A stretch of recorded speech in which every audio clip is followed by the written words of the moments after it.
Assalamualaikum warahmatullahi wabarakatuh.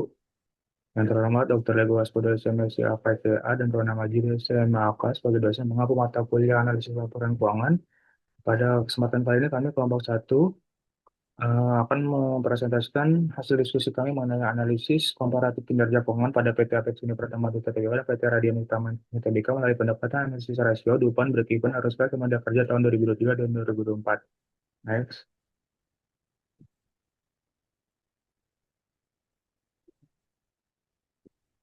Latar belakangnya, industri jasa penunjang migas merupakan sektor yang berperan penting dalam mendukung kegiatan eksplorasi produk energi nasional. Untuk menilai kinerja penerusan dalam sektor ini, analisis laporan keuangan menjadi alat yang sangat penting. Melalui analisis rasio, dupan, arus kas, break-even point, hingga modal kerja, dapat diperoleh gambaran lengkap mengenai kondisi profitabilitas, likuiditas, efisiensi, dan solvabilitas perusahaan. PT Apexindo dan PT Radian merupakan dua perusahaan yang beroperasi pada sektor tersebut. Keduanya dipilih untuk dianalisis karena memiliki karakteristik bisnis yang berbeda, sehingga perbandingan di antara keduanya dapat memberikan pemahaman lebih komprehensif mengenai kinerja perusahaan. Next. Fokusan masalahnya, bagaimana kinerja keuangan PT Apexindo dan PT Radian Utama berdasarkan analisis rasio keuangan, DuPont, arus kas, titik impas, serta modal kerja, dan bagaimana perbandingan hasil analisis tersebut. Yang kedua, faktor apa saja yang mempengaruhi perbedaan maupun persamaan kondisi likuiditas, profitabilitas, efisiensi aktivitas, solvabilitas, serta kemampuan kedua perusahaan yang mengelola kas, rupiah, dan aset pada periode 2003-2004. X. Tujuannya itu untuk menganalisis kinerja keuangan PT Apexindo dan PT Radian Utama pada periode 2003-2004 melalui pengukuran keuangan, rasio keuangan, analisis kupon, titik impas, harusnya modal kerja, serta menilai bagaimana hasil analisis tersebut mencerminkan kondisi likuiditas, profitabilitas, efisiensi, stabilitas masing-masing perusahaan. Yang kedua, membandingkan hasil analisis kedua perusahaan yang mengidentifikasi faktor-faktor yang menyebabkan perbedaan atau kesamaan dalam kinerja keuangan termasuk efektivitas pengelolaan aset, struktur biaya, pengendalian utang, arus kas, operasional, serta kemampuan perusahaan dalam menjaga kesehatan finansial selama periode analisis. Next. Profil PT Apexindo. PT Apexindo merupakan perusahaan nasional bergerak di bidang jasa pengobaran migas baik darat maupun lepas pantai. Perusahaan ini memiliki pengalaman panjang bekerja sama dengan berbagai perusahaan migas besar dan dikenal dengan standar keselamatan dan kualitas operasional yang tinggi. Prospek usaha Apex cukup kuat karena peningkatan kebutuhan pengeboran dan mendukung ketahanan energi nasional. Next. Profil PT Radian Utama. PT Radian Utama adalah perusahaan jasa penunjang migas yang menawarkan layanan terintegrasi seperti inspeksi, operasional, dan maintenance, offshore support, dan penyediaan SDM teknis. Dengan cakupan layanan yang luas, perusahaan ini memiliki posisi yang cukup kuat di sektor migas, terutama dengan meningkatkan kebutuhan inspeksi dan pemeliharaan fasilitas energi di Indonesia. Next. Yang pertama ada analisis rasio. Analisis rasio dilakukan untuk menilai likuiditas, solvabilitas, efisiensi, serta profitabilitas APEX dan ROIs berdasarkan laporan keuangan 2024. Rasio likuiditas mengukur kemampuan memenuhi kewajiban jangka pendek. Rasio solvabilitas menilai ketergantungan pada utang dan kemampuan membayar bunga. Sedangkan rasio aktivitas melihat efektivitas penggunaan aset. Selain itu, rasio arus kas digunakan untuk mengevaluasi kesehatan senjata termasuk kemampuan untuk wajah mendanai operasional membiayai investasi. Analisis penting karena pada operasional tersebut dari sektor migas membutuhkan aset besar harus kas. Hasilnya menjadi dasar untuk penilaian lanjutan seperti DuPont, BB, dan modal kerja. Next. Rasio likuiditas. Pada rasio likuiditas terdapat tiga jenis rasio, yaitu current ratio, quick ratio, dan cash ratio. Pada current ratio, radian utama Intersalika menghasilkan 1,4. Radian ini masih bisa menutup kewajiban jangka pendek, tetapi tidak memiliki cadangan likuiditas yang besar. Nah, selanjutnya pada PT Apexindo Pratama Duta, mendapatkan 5,02, likuiditas sangat kuat, aset lancar 5 kali lebih besar dari utang lancar. Lalu ada quick ratio pada Radian Utama tersedia mendapatkan 1,44, yang berarti persediaan kecil, kemampuan bayar lancar, masih aman namun tipis. Lalu pada PT Avesindo Pratama Duta, aset mendapatkan 3,17, yang berarti aset cepat cair Apex sangat besar. Rasio likuiditas rendah. Lalu cash ratio pada Radian Utama mendapatkan 0,39. Kas hanya cukup menutup 39% utang lancar, rentan jika piutang terlambat.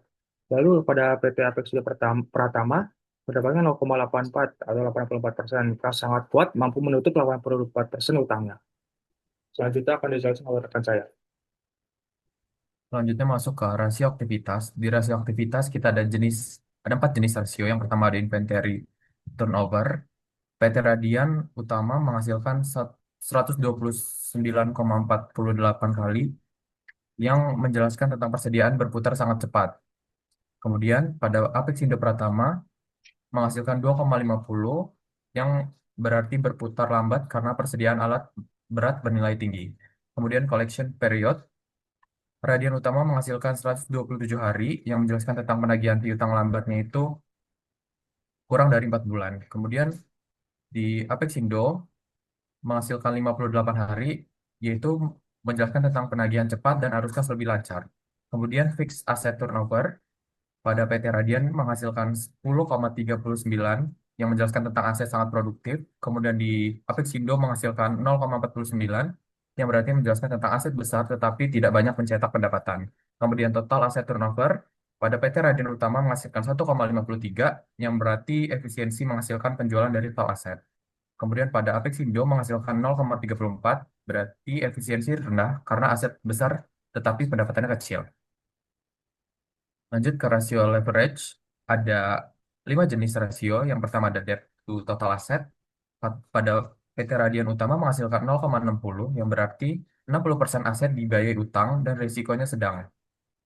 Kemudian pada Apexindo, terdapat 74% yang berarti aset dari utang lebih banyak dan lebih beresiko. Kemudian debt to equity, pada PT Radian Utama sebesar 1,52%, yang artinya utang lebih besar daripada modal.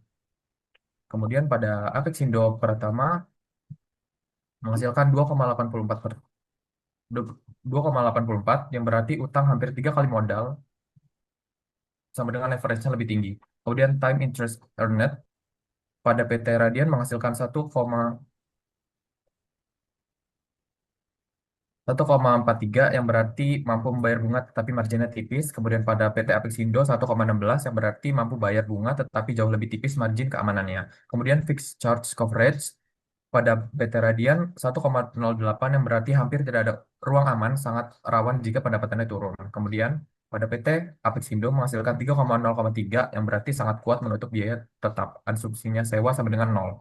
Kemudian cash flow coverage PT Radian Utama menghasilkan 1,52 yang artinya cukup kuat secara kas tetapi tidak tinggi. Kemudian pada perusahaan Apexindo yaitu 12,48 yang artinya arus kas sangat kuat menutup kewajiban tetap.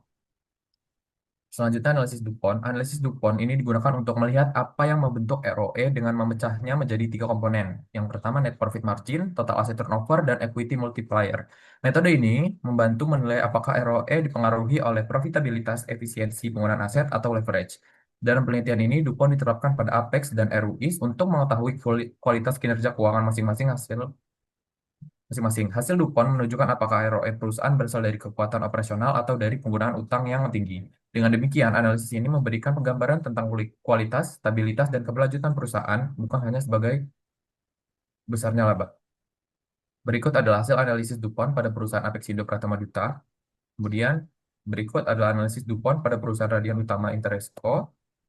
Perbandingan analisis DuPont antara kedua perusahaan tersebut. Yang pertama, Apexindo, ROE-nya lebih tinggi karena leverage-nya besar, bukan karena kinerja operasional kuat. Kemudian yang kedua, profit marginnya rendah akibat biaya tinggi dan instruksi padat modal. Kemudian yang ketiga, efisiensi aset sangat rendah. Yang keempat, ROE bergantung pada utang. Resikonya keuangannya tinggi. Kemudian, Radian Utama, ROE-nya lebih sehat dan stabil, profit marginnya stabil dan mencerminkan operasi yang efisien.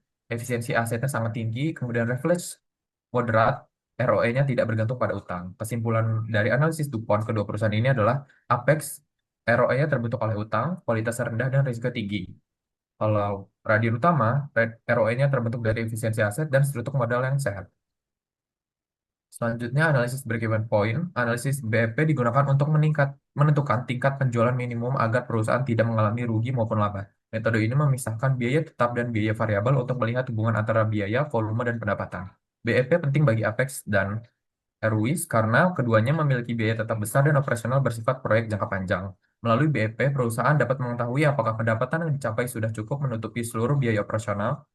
Hasil BEP membantu perusahaan dalam menentukan harga jasa, menilai kapasitas yang dibutuhkan, dan melihat efisiensi biaya. Selain itu, BEP juga melihat dasar untuk membandingkan kemampuan Apex dan RUIS dalam mencapai titik impas dan mengelola biaya selama tahun 2024.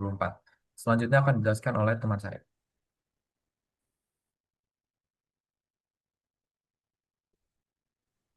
Selanjutnya metode perhitungan matematis atau trial and errors. Di sini pada perusahaan Apexindo tahun 2024 berada pada penjualan sebesar 62,26 juta US dollar. Yang kedua, angka ini menunjukkan penjualan minimum yang dibutuhkan untuk menutup seluruh biaya tetap dan variabel. Selanjutnya, pendapatan aktual melebihi BEP, sehingga perusahaan berada dalam kondisi operasional yang aman dan mampu menutup seluruh biaya. Next. Selanjutnya, metode tabel. Apex Indo mencapai titik impas pada volume 0,736 atau 73,6% kapasitas. Di bawah volume tersebut 0,25 dan 0,50, artinya perusahaan masih rugi karena biaya lebih tinggi dari pendapatan. Pada volume 1 atau 100 kapasitas, perusahaan meraih laba sebesar 4,89925 US dollar. Hal ini menunjukkan bahwa Apex telah melewati BEP dan beroperasi pada kondisi menguntungkan di tahun 2024. Selanjutnya metode grafik.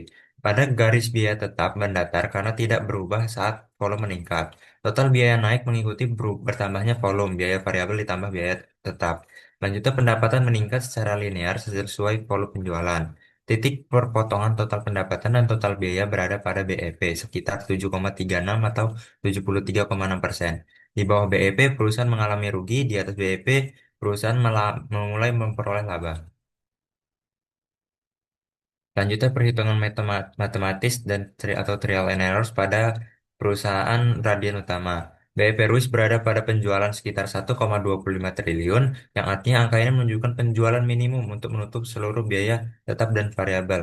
Penjualan aktual pada tahun 2024 mencapai 2,14 triliun, jauh di atas BEP. Perusahaan berada di posisi operasional yang aman dan mampu menghasilkan laba. Nah, itu metode tabel pada radian utama, yaitu mencapai titik impasnya pada volume 58,47% kapasitas. Di bawah volume tersebut, artinya perusahaan masih mengalami kerugian. Pada volume 100% kapasitas, perusahaan meraih laba sebesar 84,46 miliar. Yang artinya, telah bahwa radian utama telah melewati BEP dan beroperasi dalam kondisi menguntungkan laba pada tahun 2024. Nah, metode grafiknya para garis biaya tetap mendatar karena tidak berubah meski volume meningkat. Selanjutnya, total biaya naik mengikuti volume karena mencakup biaya variabel ditambah biaya tetap. Pendapatan meningkat secara linear sesuai besarnya volume penjualan. Titik BEP-nya terjadi pada sekitar volume 5,85 atau 1,25 triliun. Jika berada di bawah BEP, berarti perusahaan rugi, di atas BEP perusahaan mengalami laba, karena penjualan aktual 2024 jauh melebihi BEP, artinya perusahaan berada dalam kondisi operasional yang menguntungkan. Nah, selanjutnya kita perbandingkan antara BEP PT Apex Indo dan Raden Utama. Dalam metode perhitungan, Apex mencapai BEP pada 62,26 juta US dollar, sedangkan Raden Utama pada 1,25 triliun. Apex membutuhkan penjualan jauh lebih kecil, yaitu struktur biaya lebih ringan dan margin kontribusi lebih tinggi, sedangkan Raden Utama membutuhkan penjualan jauh lebih besar, biaya tetap dan variabel lebih berat. Penjualan aktual Apex jauh di atas BEP sehingga posisinya sangat aman. Radian juga memiliki margin antara penjualan aktual dan BEP tidak sebesar Apex. Selanjutnya perbandingan dalam metode tabel, Apex mencapai impas pada volume 73,6%, lalu sempat memasuki zona laba. Struktur biaya Apex membuat laba meningkat sebesar besar setelah BEP. Radian Utama mencapai BEP pada volume 58,47%, tetapi margin kontribusinya kecil. Setelah BEP, laba Radian meningkat lebih lambat karena biaya variabel tinggi. Kesimpulannya adalah Apex lebih efisien dan punya ruang laba lebih besar, sedangkan Radian tetap menguntungkan tapi lebih sensitif terhadap perubahan volume. Selanjutnya, metode grafik.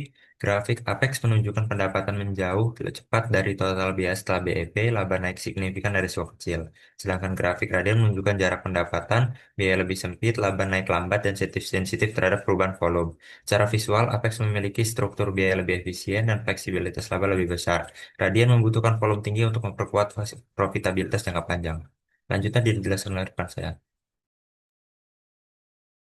Oke, baik. Selanjutnya adalah analisis arus kas. Ini digunakan untuk menilai kemampuan perusahaan menghasilkan kas.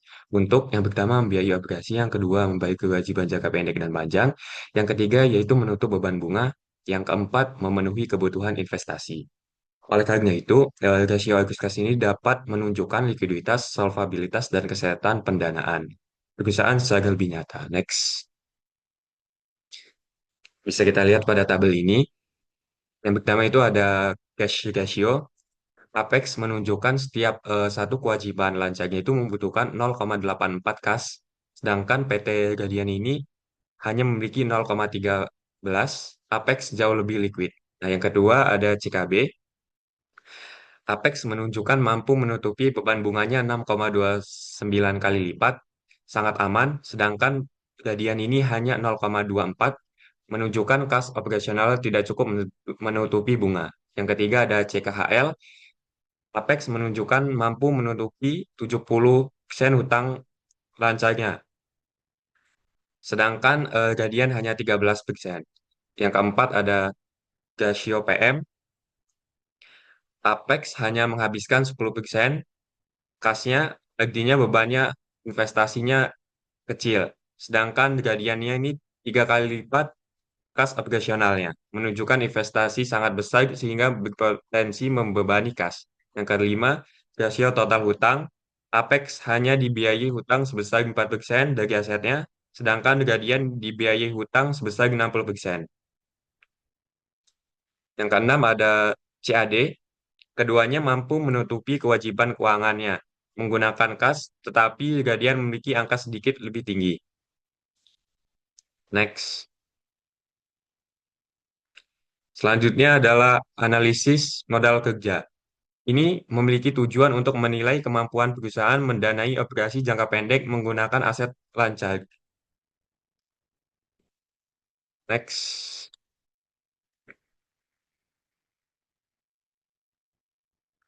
Nah, yang pertama itu ada analisis modal kerja pada perusahaan Apexindo pertama Duta Tbk. Itu 0,21, menunjukkan bahwa 21%-nya asetnya ini untuk mendukung operasi jangka pendek. Yang kedua itu ada 1,52 kali, menunjukkan setiap Rp1 modalnya mampu menghasilkan 1,52 kali penjualan. Next slide. Selanjutnya itu analisis perusahaan PT Gadian Utama menunjukkan 0,26 bahwa Gadian ini memiliki modal relatif lebih besar dibandingkan Apexindo. Setiap Rp1 modal ini menghasilkan 5,84 penjualan. Next.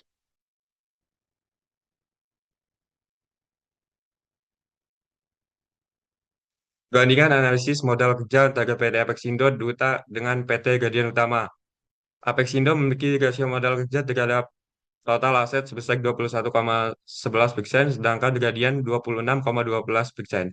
Menunjukkan Gadian ini memiliki likuiditas lebih longgar karena bagi aset lancarnya lebih besar. Yang kedua, Apexindo ini 1,52 kali menunjukkan kebutuhan modalnya itu lambat, sedangkan Gadian Utama ini memiliki nilai jauh lebih tinggi 5,84 kali, menandakan efisiensi perputaran kas yang cepat namun dengan modal kerja yang lebih tipis. Next slide. Kesimpulannya, yang pertama itu kesimpulan analisis rasio keuangan. Apexindo ini memiliki kondisi keuangan yang lebih kuat dibandingkan Gadian, likuiditasnya lebih stabil, profitabilitasnya lebih baik. Yang kedua, kesimpulan analisis DuPont, Apexindo ini menunjukkan ROE yang lebih tinggi karena margin laba lebih kuat, pemanfaatan aset lebih efektif, dan pendanaan lebih optimal. Gadian ini wajib meningkatkan efisiensi aset dan profitabilitasnya agar ROE-nya lebih maksimal. Yang ketiga, kesimpulan BEP, keduanya sudah melewati BEP tetapi Apexindo lebih aman.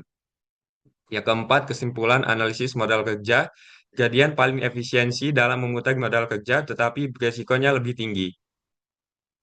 Sedangkan Apexindo ini lebih stabil dan konservatif dengan cadangan likuiditas lebih aman. Gadian unggul dari efisiensi dan Apexindo unggul dari stabilitas. Baik, mungkin hanya ini yang bisa saya sampaikan. Saya kembalikan ke moderator. Baik, terima kasih rekan-rekan saya yang sudah menjelaskan. Mungkin sekian dari presentasi dari kami, kurang lebihnya mohon maaf. Wassalamualaikum warahmatullahi wabarakatuh.